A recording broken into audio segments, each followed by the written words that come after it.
Hi, I'm Britt Forsberg with the Minnesota Master Naturalist Program, coming to you from my house in St. Paul for Meet the Team Monday with the Minnesota Master Naturalist.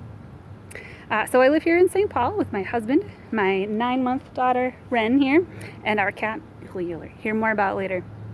You might recognize me. I've been with the university for 12 years and been with Extension for 6. So I've been at Gathering Partners. I've done a lot of advanced trainings for different grant programs I've worked on. But I'll be taking on a new role within the Master Naturalist Program to help transition the biome course to an online in-person hybrid experience. I'm excited for the opportunity to get more people exposed to the Master Naturalist Program and hopefully reach more people across the state.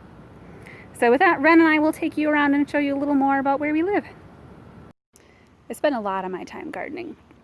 We just have a small urban lot, but I've been able to add a vegetable garden, have some shady plants, but also a number of pollinator gardens. So we're really just getting to the start of the season now, but there are some coreopsis blooming. Salvia has just started. The blazing stars will be coming soon.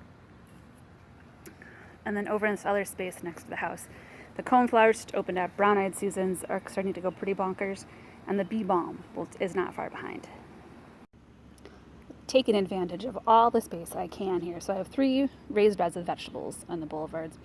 In the city, sometimes this means that I share my produce unintentionally with neighbors, but there's plenty to go around.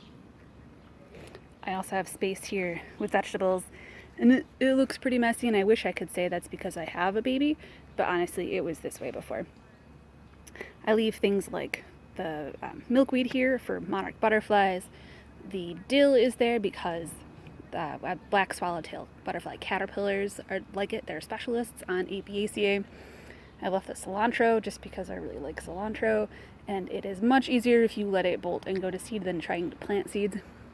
But I also have green beans, summer squash, cucumbers, tomatoes, peppers, and probably other things I can't remember right now.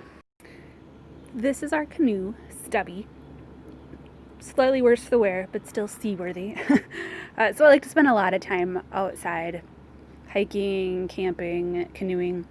One of my very favorite things to do is to canoe in the St. Croix River. So we can pack up the canoe in the morning, paddle until we find a campsite we like, spend the night there, and then paddle back to the landing the next day. There's also a state park in Wisconsin near Cornell, Brunei Island State Park, that I went to as a kid and now started going back to as an adult. It's on the Chippewa River flowage, and so you can keep your canoe right at your site and leave first thing in the morning for a nice paddle while there's still mist out on the lake, on the water. This is Hadley, our Polydactyl Captain. She spends a good amount of her day trying to escape from the mail slot. She will send her whole front paw up to her armpit. She also likes to annoy me during meetings by running around, scratching furniture, jumping on the table behind me, and chewing up paper.